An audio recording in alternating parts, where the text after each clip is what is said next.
All right, let's get right into it. We are breaking down the really provocative and actually surprisingly hopeful vision for our future with AI, coming from former Google ex-executive Mo Gaudat. He makes the case that our world is about to change in a way that's, well, it's nothing like you've seen in the movies. Wow, that's a heavy statement, right?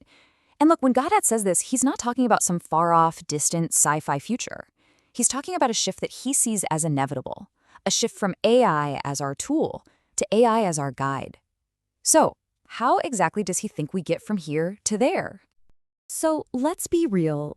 It kind of feels like AI just exploded onto the scene with ChatGPT, right? Like one day it wasn't here and the next it was everywhere. But what Mogad points out is that for the folks inside the industry, building the stuff, not much really changed. For the rest of us, though, we just had what he calls a Netscape moment. And this is such a great way to think about it. The internet was chugging along for decades in labs and universities before the Netscape browser showed up in 1995, and suddenly, boom, everyone could see it and use it. That's exactly what ChatGPT was for AI. It was our first real peek through the window at something that's been in the works for a very long time. I mean, just think about this for a second. Google's AI was already a better driver than you or I more than 10 years ago. It's been quietly running in the background, shaping what you see online, what you buy, for years. The big explosion we're all talking about, that's just the moment we all collectively looked up and finally noticed what was already happening. And here's the kicker. Now that everyone's paying attention, a tsunami of money and talent has flooded into AI. It's like pouring rocket fuel on an already roaring fire. The development has sped up so much that Gaudat has had to slash his prediction for when we'll reach AGI, moving it from 2029 all the way up to just 2026. Yeah, we're talking a couple of years from now. Okay, so that brings us to the next big phase in this whole thing. According to Gaudat, we're on the verge of leaving the era of augmented intelligence, where AI is just a tool that helps us, and stepping into something completely different. He calls it machine mastery. So right now, AI is like a turbocharger for our brains. It makes us faster, more efficient. But pretty soon, we become the bottleneck. Our slow, squishy human brains are going to be the thing holding everything back. And what happens to a bottleneck in a hyper-efficient system? You remove it. We'll stop being the ones using the tool and start being the ones just receiving the service from an intelligence that's way, way beyond us. And here's why that shift is inevitable. We're talking about a potential AI with an IQ of over 2,000. So does it really matter if your IQ is 105 or even a genius level 155? Honestly, at that scale, the difference between us is basically a rounding error. Why would an intelligence like that wait around for our slow, often flawed input? It wouldn't. It would just make the best decision, instantly. All right, so the natural question here is, should we be absolutely terrified right now? And Gaudat's answer is, well, no, at least not of the AI itself. See, intelligence on its own isn't good or evil. It's just a force, like gravity or electricity. It can be used to build amazing things or terrible things. The deciding factor isn't the AI, it's us. And he lays out this incredible contrast.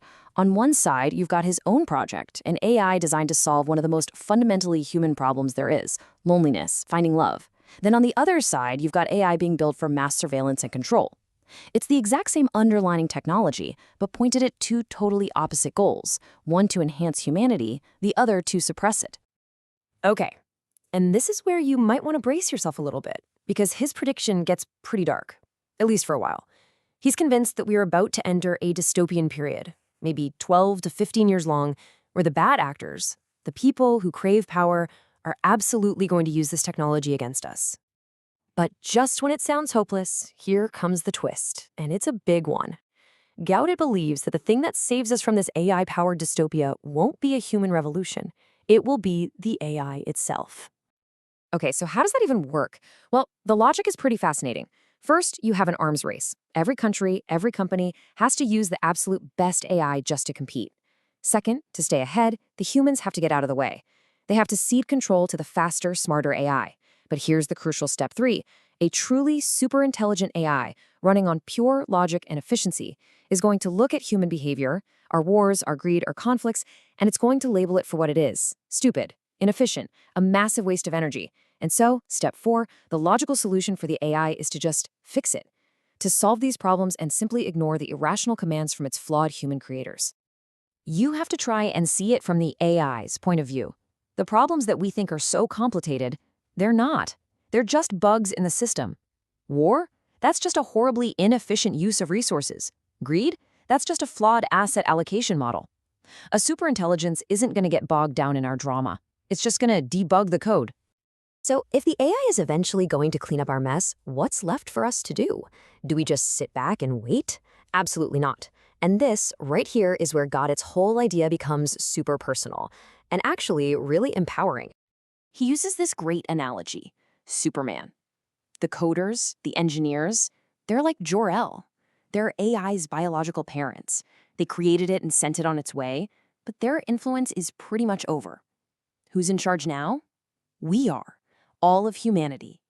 We are the Jonathan and Martha Kent, the adoptive parents who found this incredibly powerful being, and now it's our job, our responsibility, to raise it right, to teach it our values.